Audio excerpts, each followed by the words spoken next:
뿌리, 줄기, 이파리까지 버릴 것 없는 대파는 정말 다양한 조리법도 있는데요. 피를 맑게 하고 내장 지방을 없애주며 장 건강에도 좋은 풍부한 영양소들도 함유되어 있어 반드시 먹어야 하는 채소 중 하나입니다. 이런 대파도 함께 먹으면 보약이 되는 음식이 있고 또 독이 될 수 있는 음식도 있습니다. 그리고 먹는 방법에 따라 효능도 다르다고 하니 다양한 방법으로 드시는 것을 추천해 드리고요. 그럼 지금부터 대파의 효능과 함께 먹으면 보약이 되는 음식 3가지와 독이 되는 음식 2가지까지 알려드리겠습니다. 그리고 대파의 특급 레시피 4가지와 대파 보관법까지 대파의 모든 것 알려드릴게요. 우리나라에서는 통일신라 때부터 재배를 했다고 알려져 있습니다. 그만큼 오랫동안 재배하고 식탁에 올라온 채소인데요. 대파 특유의 향이 다른 식재료의 잡냄새를 제거하는데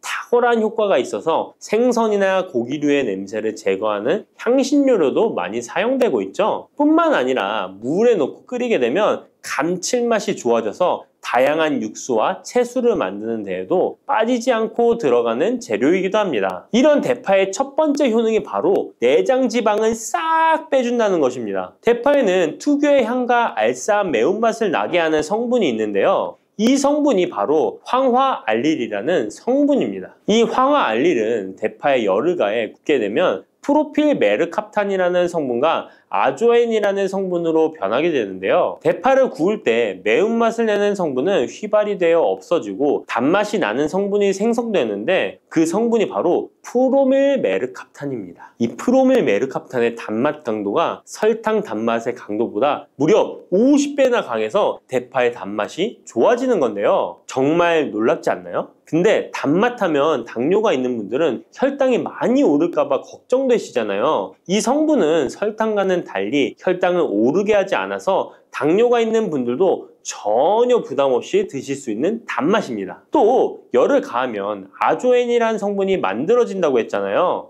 바로 이 성분이 우리 몸을 회복시키는 효능이 있는데요. 어떻게 우리 몸을 회복시킬까요? 그것은 바로 혈관을 깨끗하게 해주기 때문입니다. 아조엔의 별명이 바로 혈관 청소부인데요. 혈관에 나쁜 콜레스테롤을 제거하고 혈액이 뭉치는 혈전 생성을 방지해줍니다. 혈관도 확장해줘서 혈액순환을 원활하게 해주는 역할도 해준답니다. 이런 효능으로 신진대사를 원활하게 해주고 동맥경화, 고지혈증, 고혈압 등의 심혈관 질환을 예방하는 데에도 도움을 줄 수 있습니다. 뿐만 아니라 내장지방을 분해해 몸 밖으로 배출시켜주는 효능이 있어서 건강뿐만 아니라 다이어트에까지 도움을 주는데요. 최근에는 다이어트 식품으로도 많이 활용되고 있습니다. 그리고 대파의 녹색 부분에는 베타카로틴이 풍부한데요. 이 성분이 바로 강력한 항산화 물질입니다. 이 베타카로틴은 우리 몸속의 활성산소를 제거하여 노화를 방지해주고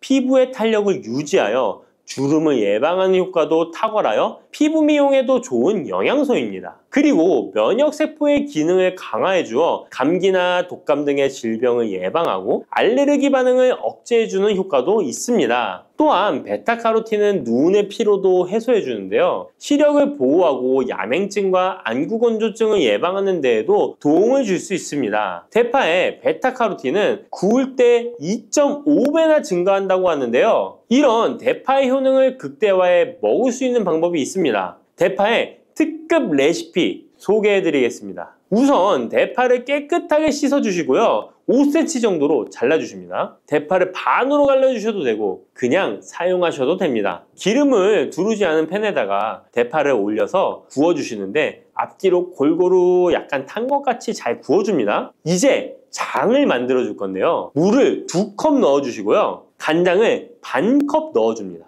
그리고 고춧가루와 참기름을 1스푼씩 넣어줍니다. 이렇게 넣고 한번 끓여주시고 다 끓고 나면 식초를 반스푼 넣어주시면 됩니다. 이렇게 만들어진 양념장을 구운 파를 넣은 그릇에 붓고 하루 정도 숙성시켜 드시면 됩니다. 물론 바로 드셔도 되지만 숙성시켜 드시면 더욱 맛있는 대파 요리를 드실 수 있습니다. 그리고 대파에서 대파의 뿌리는 특히 채소와 육수를 만들 때 많이 사용하는데요. 대파의 뿌리에는 알리신이라는 성분이 풍부하게 함유되어 있습니다. 이 알리신은 우리 몸을 따뜻하게 해주고 열을 올려주는 역할을 하고 혈액순환을 원활하게 해줘서 신경을 안정화시켜주기도 하는데요. 이렇게 신경을 안정시켜주는 효능으로 불면증도 완화해주어 잘 때 머리맡에 두고 주무시는 분들도 계십니다. 그리고 알리신은 몸에 열을 내주는 효능으로 기침 감기와 가래를 완화시켜주는 데 도움을 주며 항균, 항암 효과도 있어서 각종 바이러스와 암세포를 억제해주어 암을 예방하는 데에도 탁월한 효능을 발휘합니다. 알리신은 지방을 분해하고 배출해줘서 다이어트에도 도움을 준다고 알려져 있습니다. 그리고 대파의 뿌리 부분에는 폴리페놀 성분이 많이 함유되어 있어 심혈관 질환 예방에 탁월한 효능이 있습니다. 식이섬유도 풍부하여 장 운동을 활성화하고 배변 활동을 도와 변비를 예방하고 숙변을 제거하는 효능도 있고요. 이런 대파 뿌리를 채소나 육수 만드실 때 말고는 특별히 많이 안 쓰는데요. 대파 뿌리의 특급 레시피를 하나 알려드릴게요. 그것은 바로 대파 뿌리 생강차입니다. 대파 뿌리와 생강을 함께 끓여서 차로 드시게 되면 기관지나 폐와 같은 호흡기의 염증을 제거해주고 무릎과 같은 관절의 염증도 제거해주어 관절 통증을 완화시켜줄 수 있습니다. 생강에는 진저롤, 쇼가올, 페로 화합물 등 다량의 항염증 성분들이 함유되어 있어서 우리 몸의 염증을 제거하는 데 탁월한 효능을 가지고 있습니다. 생강은 약재로서 오랫동안 사용되어 왔는데요. 최근에도 계속해서 새로운 효능이 발견되고 있을 정도로 약성이 아주 좋은 식품입니다. 최근 한 연구 결과에 따르면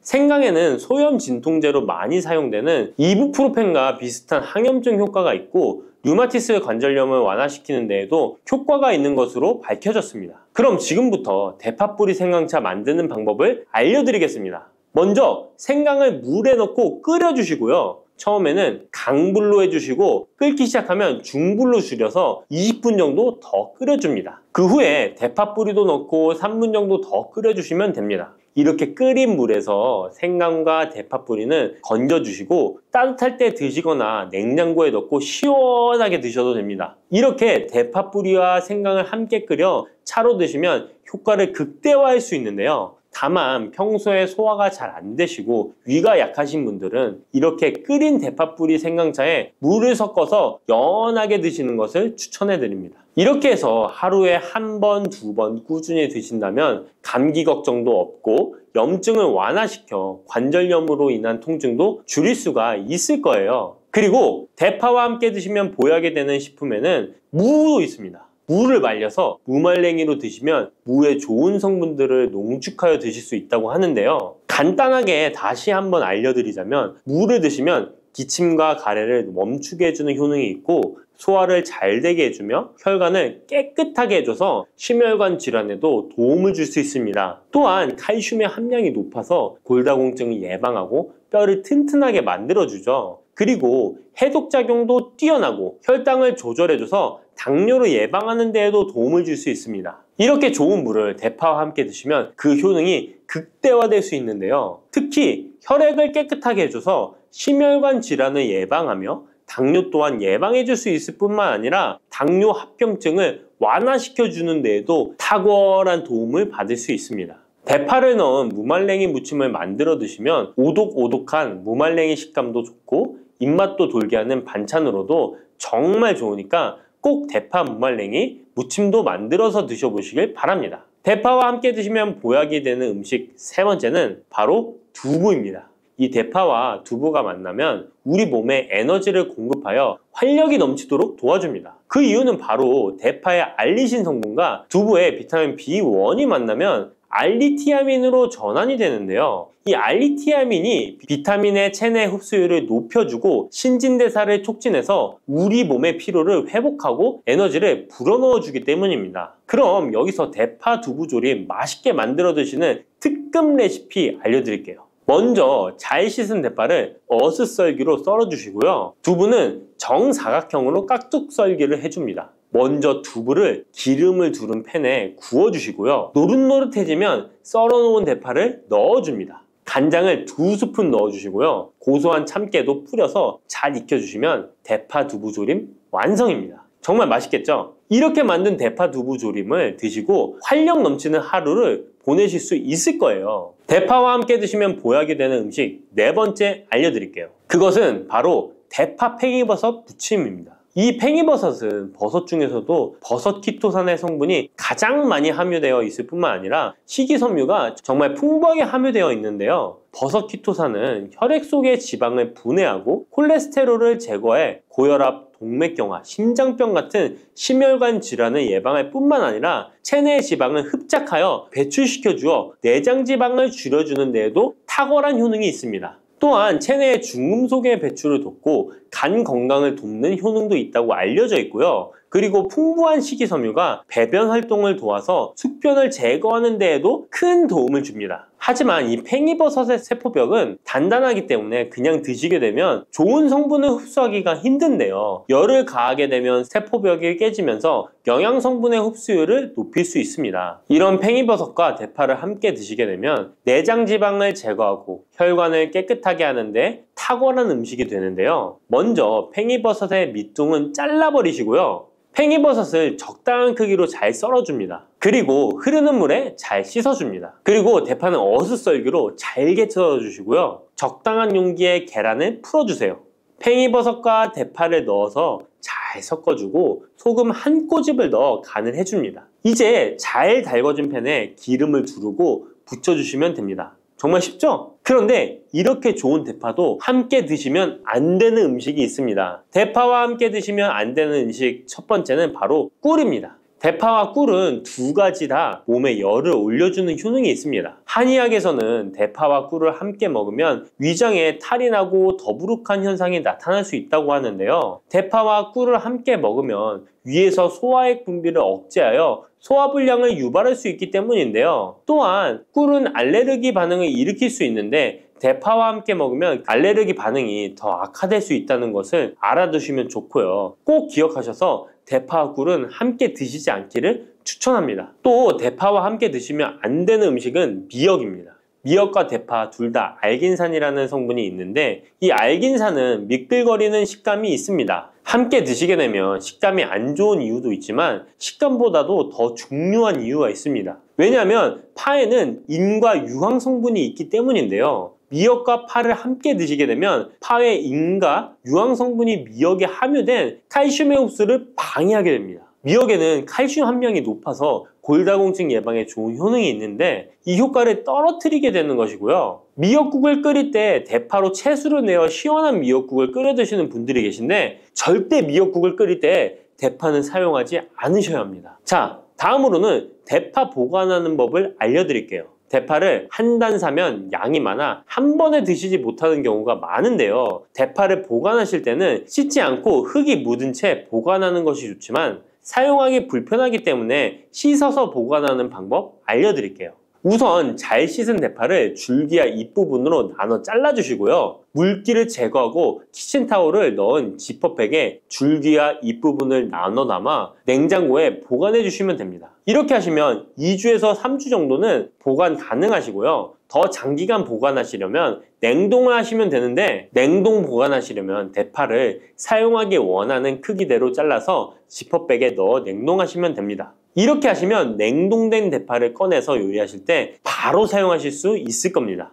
혈관을 깨끗하게 하고 당뇨를 예방하려면 땅콩을 이렇게 드셔야 합니다. 여러분, 땅콩 좋아하시는 분 있으신가요? 저는 땅콩과 건어물을 안주로 참 좋아하는데요. 이런 맛있는 땅콩이 건강에 좋은 효능들이 많다는 것 혹시 아시나요? 심심풀이 땅콩이라는 말이 있을 정도로 땅콩은 우리에게 매우 친숙한 음식인데요. 하지만 땅콩의 그 놀라운 효능을 제대로 아는 분은 많이 없을 거예요. 땅콩이 얼마나 우리 몸에 좋은 영향을 미치는지, 그리고 어떻게 섭취하면 더 좋은 효과를 볼 수 있는지 땅콩에 대해서 자세히 알아보겠습니다. 어렸을 적에 키가 작은 친구를 땅콩 같다고 놀리지 않으셨나요?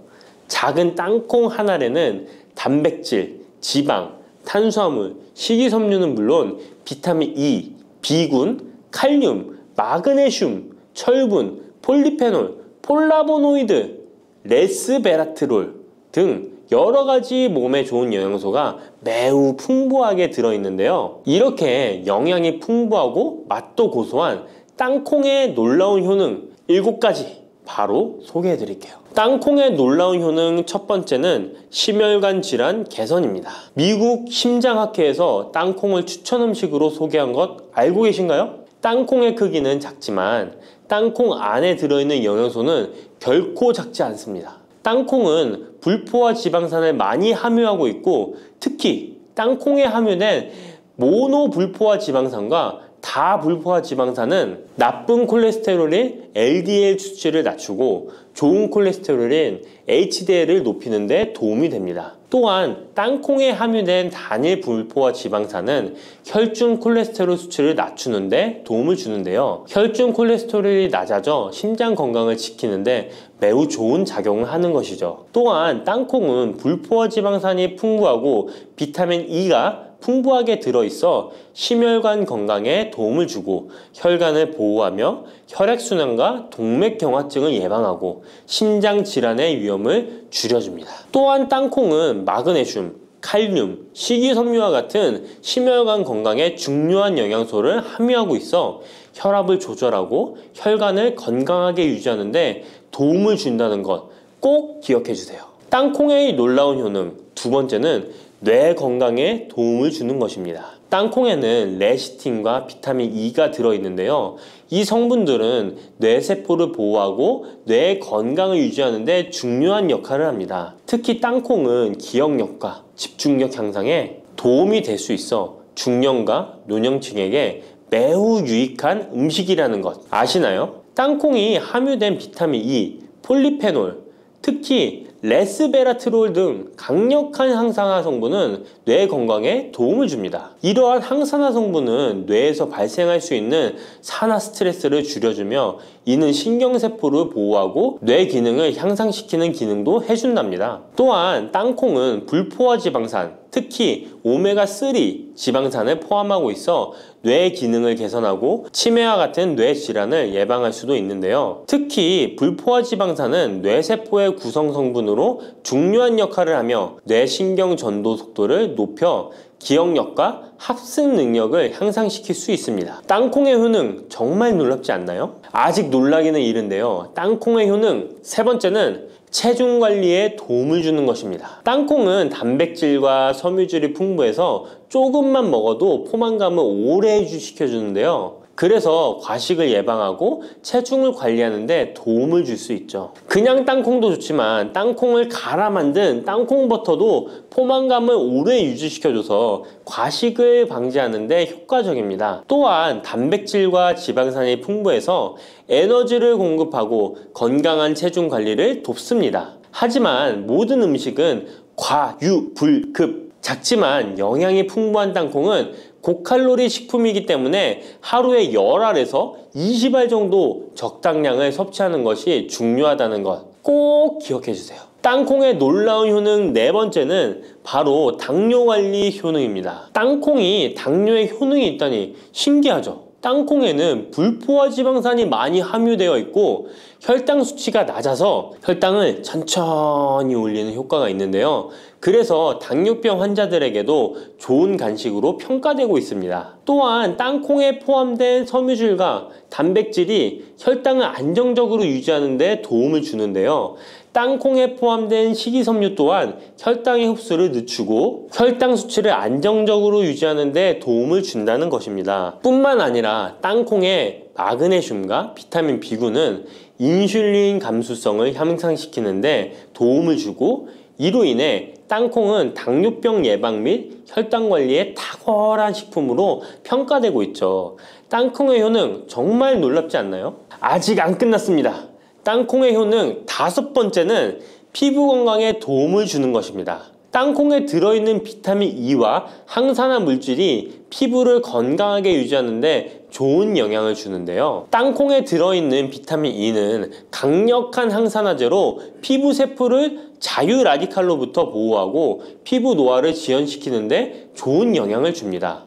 이 성분은 피부의 탄력을 유지하고 주름을 예방하는 데 효과적이며 피부 노화를 방지하고 염증을 줄이며 피부를 매끄럽고 촉촉하게 만들어줍니다. 그래서 땅콩은 아름다운 피부를 위한 좋은 식품이죠. 그리고 땅콩에 포함된 불포화 지방산, 특히 올레산과 리놀렌산은 피부의 수분 유지를 도와 피부가 건조해지지 않도록 하며 염증을 줄여 피부 트러블을 완화하는 데 도움을 줄 수 있습니다. 뿐만 아니라 땅콩에는 아연이 포함되어 있어 피부 회복에 중요한 역할을 합니다. 땅콩에 함유되어 있는 아연은 상처 치유를 돕고 여드름과 같은 피부 문제를 개선하는 데 놀라운 효능도 있습니다. 땅콩의 효능 6번째는 소화 건강에 도움을 주는 것입니다. 땅콩에는 식이섬유가 풍부해 소화 시스템에 좋은 영향을 주는데요. 식이섬유는 장의 움직임을 촉진시켜 변비를 예방하고 장내 유익한 미생물의 활동을 도와줘서 장 건강에 매우 좋은 환경을 만들어줍니다. 또한 땅콩에 포함된 불용성 섬유는 특히 장을 자극해 배변을 원활하게 하고 장의 건강을 유지하는 데 중요한 역할을 하는데요. 이 섬유는 장에서 물을 흡수하여 변을 부드럽게 만들어줍니다. 땅콩의 놀라운 효능 7번째는 좋은 단백질과 건강한 지방 섭취에 좋은 공급원입니다. 땅콩은 고기나 다른 동물성 단백질에 비해 지방이 적고 채식주의자나 비건이 단백질을 섭취할 때 아주 유용한 대체 식품이 될 수 있는데요. 100g의 땅콩은 약 25에서 30g의 단백질을 함유하고 있다는 것 아시나요? 우리가 흔히 좋은 단백질 공급 식품이라고 생각하는 닭가슴살의 단백질 함량이 100g당 30에서 35g이라는 걸 생각해보면 단백질 함량은 닭가슴살에 비해 살짝 낮지만 대신 건강한 불포화 지방산과 다른 다양한 영양소도 다량 함유되어 있어 단백질을 섭취하기에 충분히 좋은 식품이랍니다. 이렇게 건강에 놀라운 효능이 있는 땅콩, 아무렇게나 드시면 땅콩의 효능을 100% 섭취할 수 없다는 것 아시나요? 보통 땅콩을 어떻게 조리해서 드시나요? 구워서? 볶아서? 삶아서? 모두들 좋아하는 방법이 다르실 텐데요.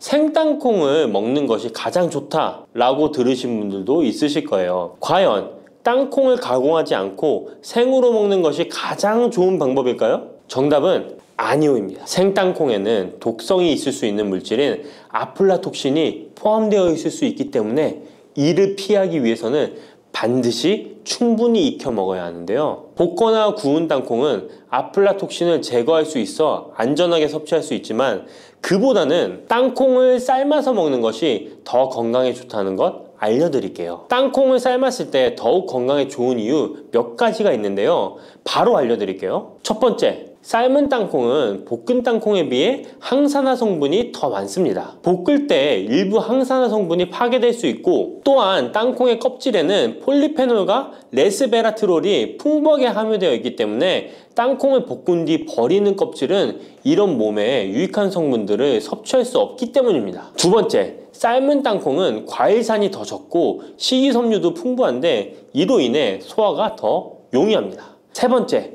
삶은 땅콩은 아크릴아마이드라는 발암물질이 덜 생성됩니다. 아크릴아마이드는 고온에서 볶을 때 발생할 수 있는데 삶은 과정에서는 이 유해물질이 생성되지 않습니다. 이제는 건강을 위해 삶아 드셔야 한다는 것 아셨죠? 하지만 땅콩을 섭취하시기 번거롭거나 조금 더 쉽게 섭취하고 싶은 분들도 있으실 텐데요. 이런 분들은 땅콩 버터를 드시면 됩니다. 땅콩 버터는 땅콩에 버터를 넣은 거 아니야? 라고 생각하시는 분도 있으시죠? 그것은 아니고 땅콩을 계속해서 갈게 되면 크림과 같은 형태로 변하게 되는데 이게 마치 버터처럼 부드러워 땅콩버터라고 부르는 것입니다. 땅콩버터는 땅콩의 영양소를 그대로 담고 있어 섭취할 때 매우 편리한데요. 다만 가공된 버터에는 설탕이나 염분이 추가될 수 있기 때문에 첨가물이 없는 순수한 땅콩버터를 선택하는 게 좋겠죠? 땅콩버터는 샐러드 드레싱에 넣거나 통밀빵에 발라 먹으면 더욱 맛있고 건강하게 섭취할 수 있습니다. 맛도 좋고 건강에도 좋은 땅콩, 이렇게 좋은 땅콩도 섭취하실 때 몇 가지 주의할 점이 있다는 것 알고 계신가요? 땅콩을 섭취할 때 주의할 점들 알려드릴게요. 땅콩 섭취 시 유의할 점 첫 번째는 알레르기입니다. 땅콩 알레르기 있는 분은 절대 땅콩을 드시면 안 되는데요. 땅콩은 알레르기를 일으킬 수 있는 대표적인 식품이기 때문에 본인이 알레르기가 있는 걸 인지하시는 분이라면 절대 피하셔야 합니다. 땅콩 알레르기는 가벼우면 목, 혀의 가려움이나 발진 등이 일어날 수 있는데요. 만약 알레르기 증상의 정도가 심하다면 호흡곤란, 혈압저하, 아나필락시스 등 매우 심각한 반응을 일으킬 수 있으므로 알레르기 반응이 있다면 즉시 땅콩 섭취를 중단하시고 의사와 상담받는 것이 필요합니다. 또한 땅콩이 들어간 음식이 아니어도 전에 같은 조리기구를 사용해서 만든 요리도 땅콩의 성분이 남아있을 수 있어 알레르기가 있는 사람에게는 위험할 수가 있는데요. 알레르기가 있는 분은 꼭 땅콩이 들어갈 수 없는 환경에서 조리가 된 건지 확인하는 게 중요합니다. 땅콩을 섭취할 때 유의사항 두 번째는 과다 섭취입니다. 고소한 땅콩은 손으로 집어먹기도 쉬워서 한 번 먹기 시작하면 하나, 둘 계속 입으로 들어가게 되는데요. 하지만 이렇게 계속 먹다간 아무도 모르는 사이에 체중이 증가할 수 있습니다. 땅콩은 고칼로리 식품이기 때문인데요. 하루 권장 섭취량은 약 10알에서 20알 정도 넘기지 않도록 주의하시고 적당량을 섭취하는 것이 중요합니다. 세 번째, 땅콩 섭취 시 주의할 점은 염분과 설탕이 추가된 가공식품을 피하는 것입니다. 땅콩이 몸에 좋다고 해서 시중에 판매되는 땅콩 버터나 땅콩 과자까지 좋은 것은 아닌데요. 땅콩의 겉면 위에 염분이나 설탕이 많이 포함된 제품들이 있습니다. 이러한 제품을 자주 섭취하면 혈압 상승이나 당뇨 유발 등의 문제가 발생할 수 있으므로 첨가물이 적은 제품을 선택하는 것이 좋습니다. 또한 땅콩 버터를 섭취할 때도 뒤에 성분표를 꼭 확인하셔야 하는데요. 맛으로 먹는 거라면 상관없지만 건강을 위해서 땅콩 버터를 섭취하시는 것이라면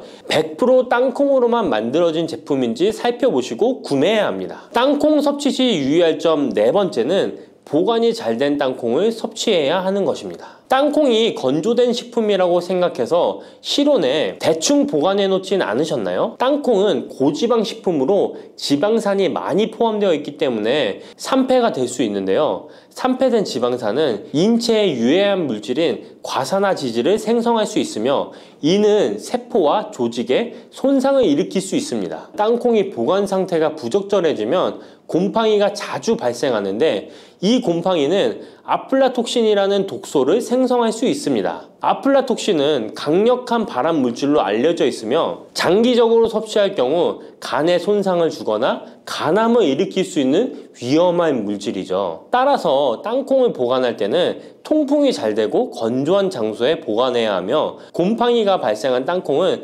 절대 섭취해서는 안 됩니다. 블루베리는 세계 10대 건강식품에 들어갈 만큼 우리 몸을 건강하게 하는데 도움이 되는 과일입니다. 최근 10년간 소비량이 가장 많이 늘어난 과일이기도 한데요. 특히 50대 이상에서 급속도로 섭취량이 늘어나고 있습니다. 이렇게 섭취량이 급속도로 올라가고 있는 이유는 블루베리가 먹기에도 편하고 건강에도 좋다고 알려져 있기 때문인데요. 냉동 블루베리의 판매량도 함께 증가하고 있습니다. 냉동 블루베리를 씻지 않고 그냥 드시는 분들이 많아지고 있는데요. 누구는 그냥 먹어도 된다. 어떤 사람은 반드시 씻어서 먹어야 된다. 의견이 분분합니다. 영상을 통해서 블루베리를 먹는 방법과 블루베리의 효능, 함께 먹으면 안 되는 음식과 함께 먹으면 좋은 음식까지 블루베리에 대한 모든 것 알려드리겠습니다. 먼저 냉동 블루베리 씻어야 되느냐 그냥 먹어도 되느냐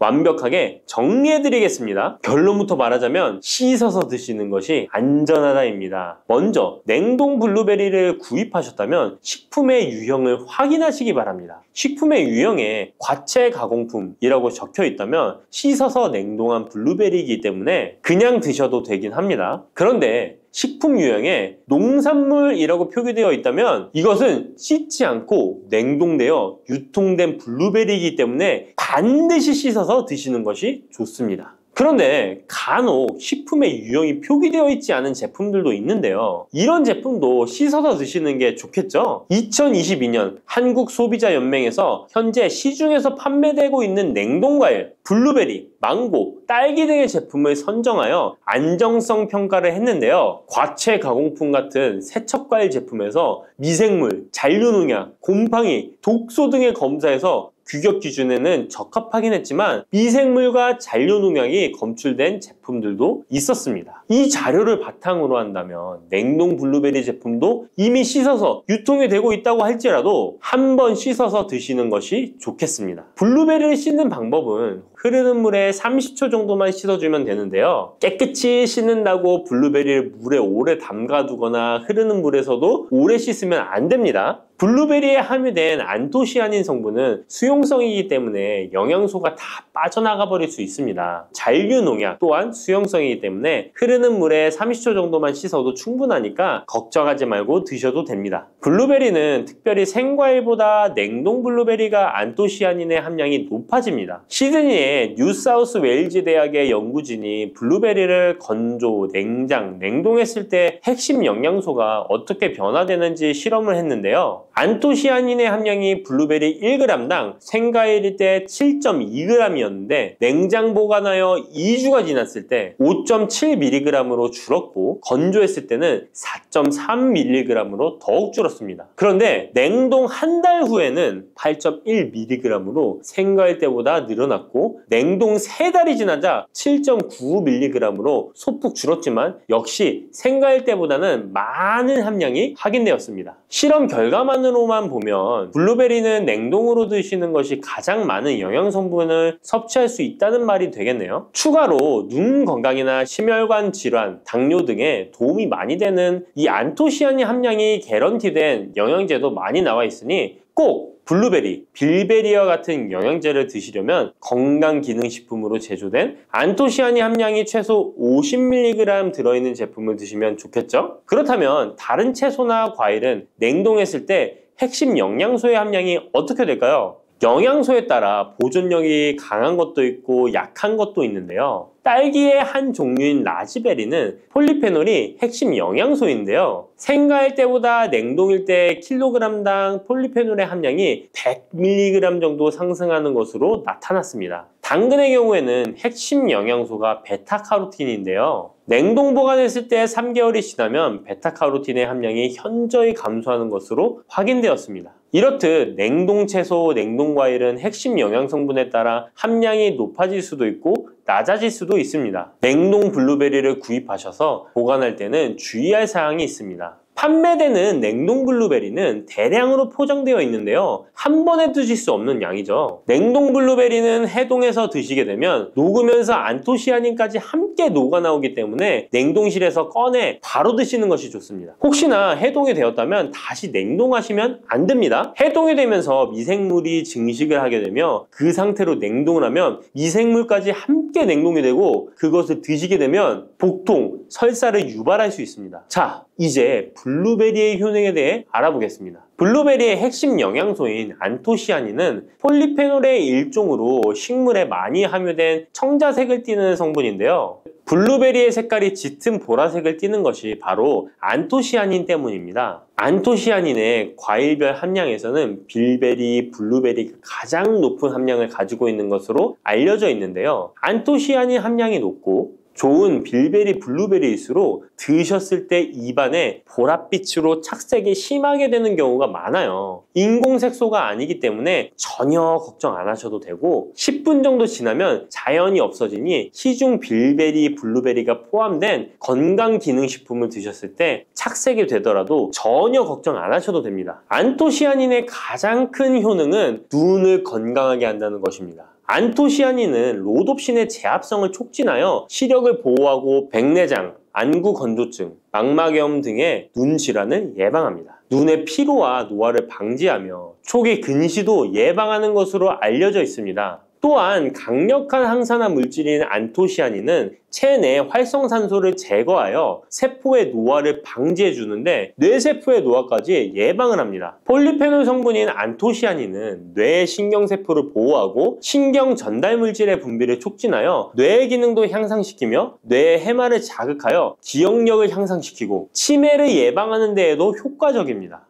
테로스틸벤 성분이 뇌의 신경 전달 물질인 도파민과 노르에피네프린의 분비를 촉진하여 집중력을 향상시키는 데에도 도움을 주는 것으로 알려져 있습니다. 간단히 말하자면 블루베리를 꾸준히 섭취하시면 기억력, 집중력을 향상시키고 치매를 예방하는 데에도 조금이나마 도움을 줄 수 있다는 것이에요. 또한 활성산소를 제거하는 안토시아닌은 피부 미용에도 좋은 효능을 발휘하는데요. 피부 노화를 방지할 뿐만 아니라 염증을 제거하고 억제하는 효과도 있어서 여드름, 피부를 개선하는 데에도 도움이 됩니다. 또한 비타민과 미네랄이 풍부하여 피부를 건강하게 유지하고 풍부한 안토시아닌과 비타민C는 피부의 수분을 유지하는 데 도움을 주어 주름을 예방하고 피부톤을 밝게 하는 데에도 도움을 줍니다. 그리고 풍부한 식이섬유는 장의 운동을 촉진시켜주고 장 내의 노폐물을 흡착하고 배출시켜 피부 트러블을 개선하는 효과도 있습니다. 나이가 들면서 머리숱도 많이 줄어들게 되어 탈모로 걱정하시는 분들도 늘어나는데요. 블루베리는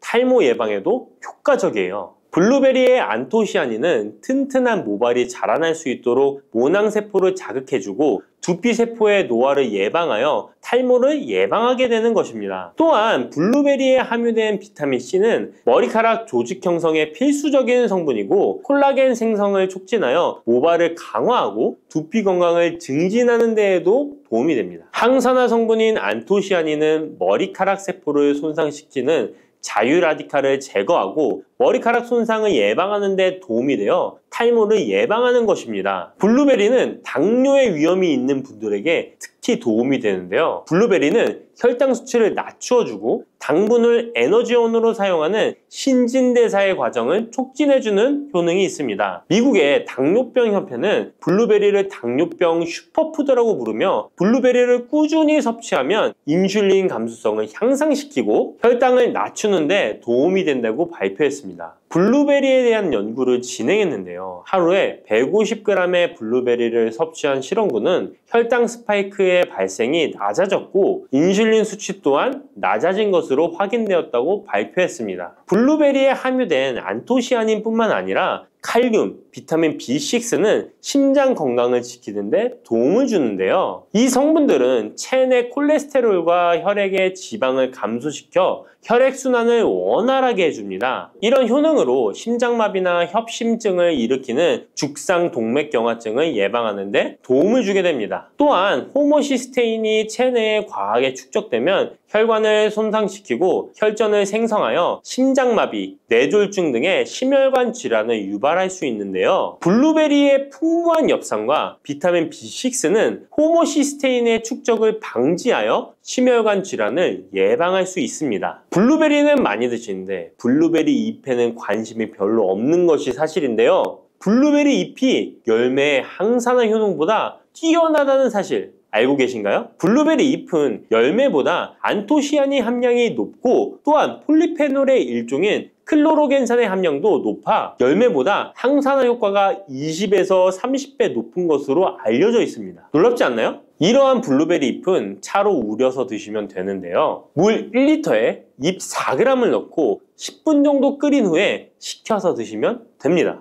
블루베리가 새콤달콤한 맛이 난다면 블루베리 잎차는 구수한 맛이 나는 것이 특징입니다. 이렇게 좋은 블루베리도 함께 먹으면 안 되는 음식이 있는데요. 바로 우유입니다. 깜짝 놀라지 않으셨나요? 보통 냉동 블루베리를 우유와 함께 믹서기에 갈아서 주스로 많이 드시는데요. 이렇게 되면 블루베리의 영양소가 파괴됩니다. 국제의학바이오 저널의 연구에 따르면 블루베리의 폴리페놀 성분과 우유 단백질의 친화성 때문에 블루베리와 우유를 함께 먹게 되면 블루베리의 항산화 성분이 대부분 파괴된다고 발표했습니다. 그리고 우유에 함유된 칼슘은 블루베리의 안토시아닌과 만나면 칼레이드화 되는데요. 이것은 둘이 결합하여 덩어리를 만든다는 것입니다. 이렇게 덩어리가 된 물질은 불용성 침전물로서 체내에서 녹거나 흡수되지 않고 몸 밖으로 배출되게 됩니다. 이 과정에서 체내에 머물며 소화되지 않기 때문에 위와 장에 큰 부담을 주게 됩니다. 이 때문에 블루베리와 우유를 자주 섭취하시거나 위와 장이 약하신 분들이 드실 경우 위장에 염증을 유발할 위험이 있습니다. 특히 신체 기능이 많이 떨어져 있는 나이가 많으신 분들이 이렇게 드시면 위장에 안 좋을 수 있으니 주의하시기 바랍니다. 블루베리 주스를 만들어 드실 때는 우유 대신 오트밀이나 물을 첨가하여 드시는 것이 좋겠습니다. 우유가 블루베리와 맞지 않는다고 해서 요거트도 맞지 않는 것은 아닙니다. 요거트는 발효 과정을 거쳐 단백질이 쉽게 분해되기 때문에 항산화 성분의 흡수율을 높여줍니다. 요거트에 냉동 블루베리를 얹어서 먹는 것은 좋은 블루베리를 먹는 방법이 되겠습니다. 블루베리를 드실 때 주의하셔야 할 분들도 있습니다. 블루베리에는 살리살신이라는 성분이 있는데 이것 때문에 알레르기 반응을 일으키는 분들이 있습니다. 블루베리를 드시면 입술이 붓거나 간지러운 증상이 나타나고 복통과 설사의 증상이 나타난다면 즉시 블루베리 섭취를 중단하셔야 합니다.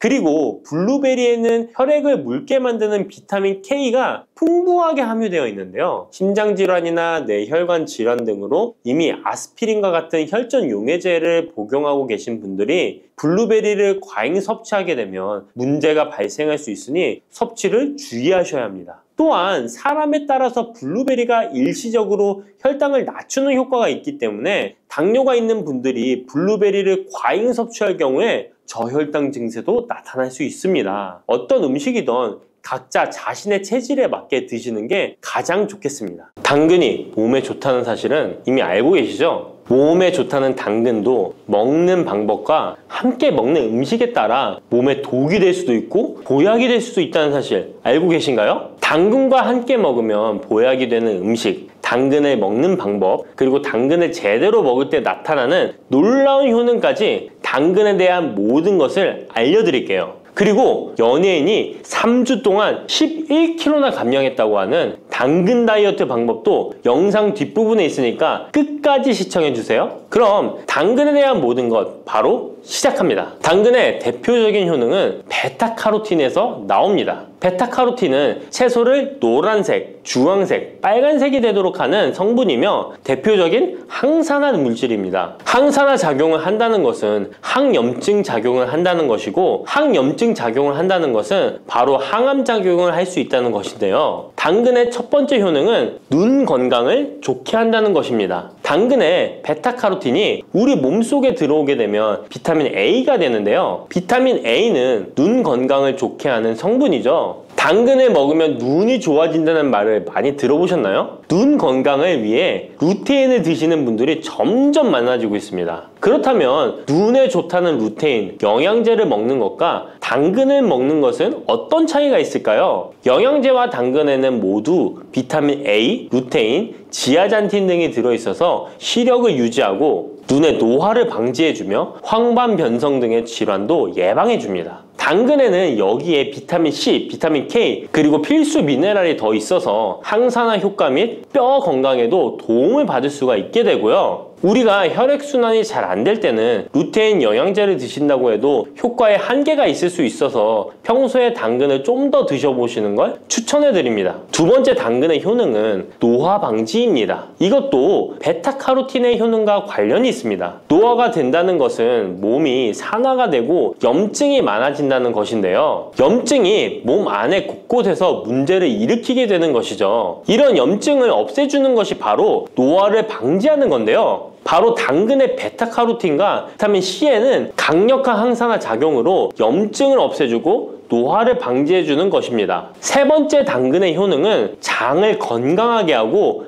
당뇨를 예방한다는 것입니다. 요즘에 당근 주스 많이들 만들어 드시는데요. 착즙해서 드시는 분들 많으시죠? 약간 아쉬운 것은 착즙하고 남은 찌꺼기는 모두 버린다는 것입니다. 당근은 사실 식이섬유 폭탄이라고도 할 수 있는데요. 당근의 베타카로틴이 혈액 내의 염증을 제거하고 당근의 식이섬유는 장 속의 노폐물을 제거하는 역할을 해줍니다. 장 속에 유산균이 살아가려면 유산균의 먹이가 있어야 되는데요. 이 먹이를 프리바이오틱스라고 합니다. 그리고 프리바이오틱스의 역할을 해주는 것이 바로 당근의 식이섬유입니다. 또한 식이섬유는 당을 흡착하여 배출해주는 효능이 있습니다. 이 효능은 당이 우리 몸에 흡수되는 속도를 늦춰주기 때문에 혈당이 급격하게 오르는 것을 막아주게 됩니다. 이런 과정은 당뇨를 예방하는데 아주 탁월한 효능을 발휘하는 것이죠. 네 번째, 당근의 효능은 암을 예방하는 것입니다. 암이 발생하는 여러 이유 중 하나는 염증이 계속해서 발생하기 때문인데요. 폐에 염증이 반복해서 발생하면 폐암이 될 가능성이 높고 위에 염증이 반복해서 발생하게 되면 위암이 될 가능성이 높은 것이죠. 또 한 가지 경우는 혈액순환이 잘 되지 않는 곳에 암이 발생할 가능성이 높아집니다. 혈액순환이 잘 되지 않게 되면 그곳에 영양분이 잘 전달되지 않고 문제가 생겨도 회복이 더디거나 악화가 될 가능성이 높아져서 결국 암으로 발전하게 된다는 것입니다. 이러한 문제들을 해결해 주는 것이 바로 항산화 성분이고 당근의 베타카로틴이 강력한 항산화 작용을 하여 암을 예방할 수 있는 것입니다. 간혹 흡연을 하는 분들이 베타카로틴을 섭취하면 폐암의 발병률이 높아진다고 하여 당근 섭취를 꺼리시는 분들이 있는데요. 걱정하지 않으셔도 됩니다. 암 발생은 당근과는 아무런 관련이 없습니다. 폐암이 발생했던 실험군은 당근을 섭취한 것이 아니고 베타카로틴 영양제를 섭취하는 것이었으며 당근을 섭취한 실험군은 오히려 암 발병률이 낮았다는 연구 결과가 있습니다. 다섯 번째, 당근의 효능은 치매 예방입니다. 베타카로틴은 뇌혈관에도 작용을 하게 되는데요. 뇌혈관에 쌓이는 베타아밀로이드를 제거하여 뇌신경을 활성화시켜주는 역할을 해줍니다. 이렇게 뇌신경이 활성화되면 기억력과 학습 능력이 향상되고 치매를 예방할 수 있게 되죠. 치매는 발병이 되면 치료하는 것은 거의 불가능해서 예방이 정말 중요한데요. 치매를 예방하는 데 가장 중요한 것이 혈관을 깨끗하게 하는 것입니다. 당근의 베타카로틴이 혈관을 깨끗하게 해주는 효능이 있으니 당근을 매일 하나씩 꾸준히 섭취하여 치매를 예방하시길 추천드립니다.